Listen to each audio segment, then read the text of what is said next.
start with that. Delaware, yes, they've been playing better. We all know how bad Drexel is, but Delaware on the road, I'm not feeling it. Yes, Drexel's coming off a big win against William and Mary. They also, what was I just going to say? At home, not playing bad overall. Where is it? Delaware on the road. I'm sorry, Delaware on the road. Like I said, 2-14, 65. Getting outscored by close to 15 points a game. And I understand Drexel at home, 2-8. It's bad. Again, I don't love putting my money on bad teams, but the fact that Delaware, when they are underdogs, are 1-20. Period. They don't win on the road. Period. They just beat Drexel, so it's a revenge spot. I know this is a game that I'm not sending out, I'm not playing, but I seen this stat, and I had to start the show off with it before I forgot about it, because it's one I notice every game, and I do a little free play on it, whether they're favored or not, and I do pretty well on it. Whether or not you want to talk about it, I don't care, but I just wanted to get that out there before we got into the games here. Yeah, Sean, I'm on the other side here. I don't know how you can back Drexel. I mean, you look at over the last 30 home games, they've covered just 9 of those games. They also are allowing teams to shoot 48% at home this year. I mean, they're just not a good basketball team. Look, I know Delaware sucks as well, but this Delaware team, look, I mean, they've the past couple of years, they were decent. I mean, they made the tournament one year. I just think they're better of two evils here. Look, I'm not in any way would ever put money on a 4-23 team. I just can't. And even in this kind of game, I mean, you could almost argue, why are they 4.5-point favorites? I mean, shouldn't this game probably be a pick-em? I mean, there's this. Who is Drexel to be laying 4.5 points? I just can't back Drexel at home. They're just not good. They can't stop anyone, and they don't score. I mean, you look at in conference play this year, they're only averaging about 62 points a game. So, like I said, I would go with Delaware. Yeah, the only reason I bring it up is because I've been playing with that Delaware trend for a little while, and here it is again. Right. And I figured I'd introduce it to the masses, but again, I wouldn't suggest to put money on either of the bad teams, but it's a trend that I thought has been pretty good, and I figured I'd mention it. So. That's a great trend, and I mean, it's hard to go against that trend, honestly. Yeah. My whole thing would be, this is not going to be him I'm wagering on, but that's a hard trend to go against, so you might have some there. Yeah. All right. So you go first. Go ahead. Pick one. Well, I'll start, Sean, at 8 o'clock, 7:45, 7:46. I'm going to go with Marshall, +8 against Alabama Birmingham. You look at Marshall, Sean. We've talked about them on Saturday. I mentioned they were a good play and they got the job done. This team, talk about two different seasons. I mean, remember, Sean, when they were just really poor at the beginning of the year? Bad. I think they lost their first, 7 games. But ever since then, they played very well. They're 11-3 against the spread in conference this year. This line opened up at 6. You got a lot of people betting Alabama Birmingham, but this is a big game. This is for first place. If Marshall wins, they would be tied with UAB for first place, which is hard to believe. Yeah. And I don't know if anyone watched the game previous when they played several weeks ago. There was a very controversial finish to that game. Yep. UAB got the job done, but those Marshall kids are going to remember that. This team is averaging 96 points a game over the last 5, shooting about 51%. They have 4 players that score at least 13 points a game. And the road team's covered is 8-2-1 over the last 11 in this series. I think with 8 points, that's a lot of points to give to a hot Marshall team. The one concern I have here, Sean, would be the fact that, look, I mean, Marshall doesn't play a hell of a lot of defense. Right. But their goal is to outscore you. And I think this is too many points in this one. Yeah, I hear you. Conference USA I've had no handle on this year, but I would say, I would take the points definitely in this one. I mean, you got a revenge factor, but at the same time, Marshall handled them in, like you said, a controversial game, but they played well the whole game. I believe they were leading most of it.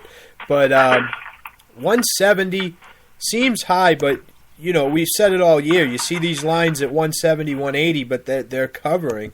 I would tend to lean the over in this one. I think it's going to be a close game. But I wouldn't be surprised if Marshall won. But again, Conference USA, for whatever reason, I've given up on Conference USA months ago. But like you said, Marshall, if you took away their first month of the season, they'd be, I mean, what, 20-5 or something ridiculous. Right. So, yeah, I mean, especially in conference play, they've played well. So, I can see where you're going with that. I tend to lean the over on this one, but I would definitely take the points if I was going to take a side in this one. Yeah, I'm not a big fan of this conference either. That's a good point you make. It's very tough. There's not a lot of good teams in it, but with the revenge factor and the fact that Marshall's just playing hot right now, I think you got to take a look at them here. Yeah. All right. Next one I wanted to get into. I hate when my fucking 5 dimes. This doesn't work. Penn State, Nebraska going into Penn State. Weird one, I know, but Penn State. It's basically a pick'em. They're laying a point total, 136.5.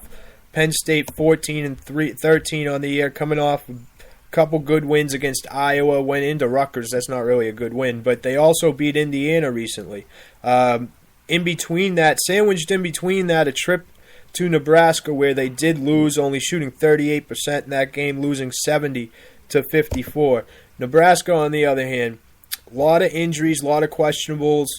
Today, you got a starting guard out, White the third.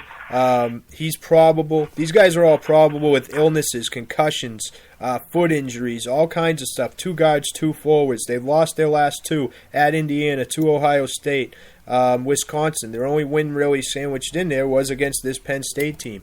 This Penn State team at home is not bad. They've been playing well. They've won 3 of the last 4, like I mentioned. They really don't have a star on the team. But this coaching staff has got these guys overachieving, playing well. At home, I really like Penn State in this one. Also with a lean towards the under. In the last matchup here, White the third, who's, again, probable for this game. This game was basically tied at half in Nebraska. White went off for 35 points. They went on a 35-10 run to start the second half. The guy just went on one of those unbelievable shooting streaks, and 35 points Penn State couldn't overcome. He's not 100% healthy in this one, plus it's on the road. Penn State, I'm not going to say they're a good team. They're 9-3 at home, but, they're playing as a team, and they're playing with some confidence. I like Penn State here, where you're not laying a big number. You're basically not laying anything at home. What do you think about this one?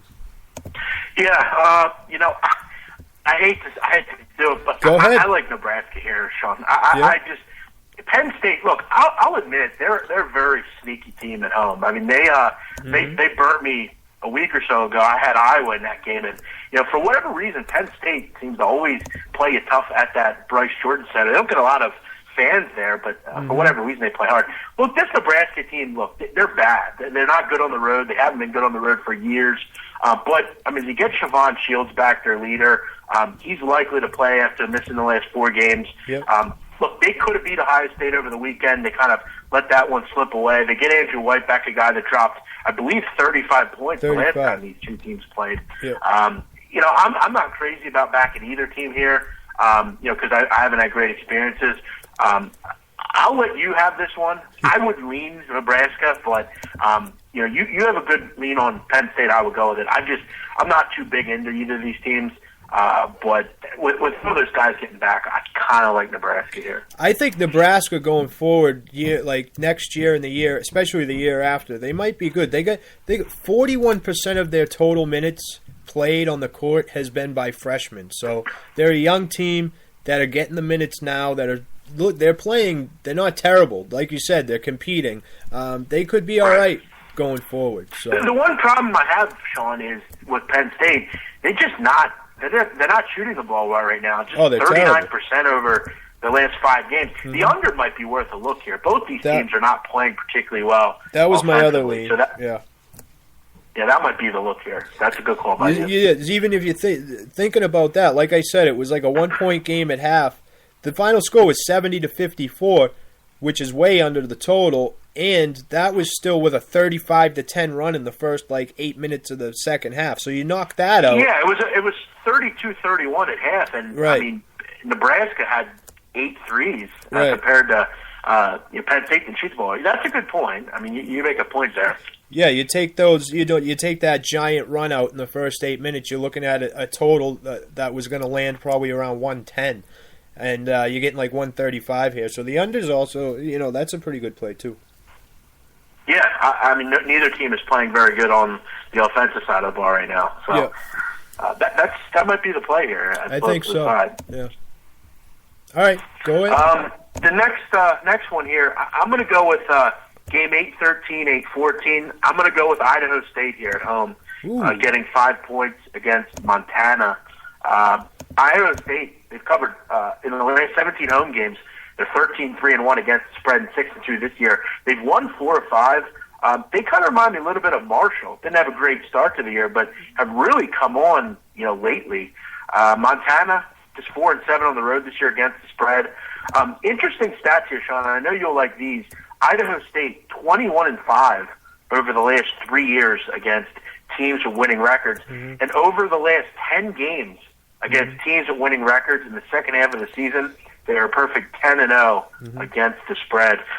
They're playing really good defense lately, giving up just 41% shooting over the last 5 games, and they're also playing with a little bit of revenge here. They're getting one of the better teams in the Big Sky at home here. Look, Sebastian Telfair's little brother plays on Idaho State. I know a lot of people remember him from years ago in the NBA. I like the Idaho State team. I backed them several times this year. They got the chicken in most of those. Look, Montana's solid. I'm not a huge fan of them. I just like the way Idaho State's playing. I'll continue to ride some hot teams right now. They kind of remind me a little bit of Marshall. Yeah. I like the Idaho State here at home getting 5. I wouldn't be surprised if they win this game outright, but I'll take the points in my back pocket here. Yeah, I went to this conference hoping to see some Northern Arizona and Southern Utah lines today. None there tonight. But you look at, like you said, that they did lose at Northern Arizona, but that was the game where Frock Bay, their starting guard, went out with a wrist injury. And so, you got to think that maybe messed up their chemistry in that game. They won 3 in a row going into that. They've won like 7 of 8 going into that. Little hiccup there. They came back with a solid win against Southern Utah. Despite the injuries, I like where you're going with it. They've been playing. They've been one of the hotter teams in the league, like you said. Montana, on the road, they've been playing solid. They did lose at Sacramento State, which frankly is a bad loss. It was a close one, but a bad loss. I think this is a close game, but I can see where you're going. Both teams are not playing bad though, but I like the Idaho State. I think I can agree with that one. I like that one. I could also push a little bit towards the over if it was like around 145. I was trying to find it, but I couldn't see it. 141. Yeah.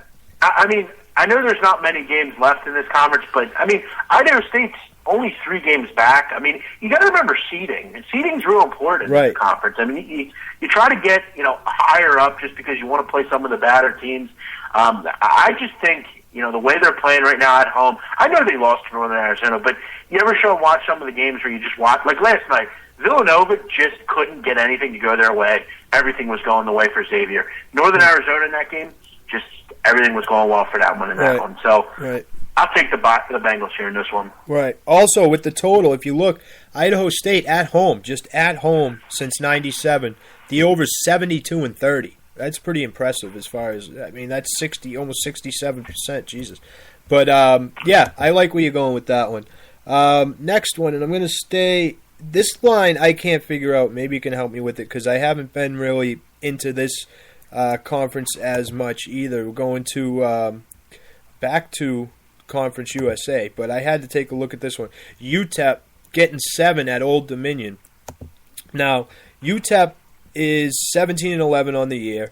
They are up near the top. Yeah, 17-11 on the year. I'm right. Yes, it's on the road in Old Dominion. I get that.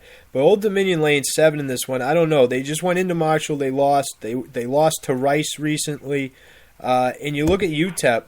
UTEP's been playing well. They've won 6 in a row. They've covered 7 of the last 8 games. A lot of them being at home, but they did go down to Florida and win both games that weekend against International and Atlantic. Their offense has been rolling, where they've been scoring 89 or more in 5 of those 7 games. I understand Old Dominion's got one of the best defenses in the league. I get that.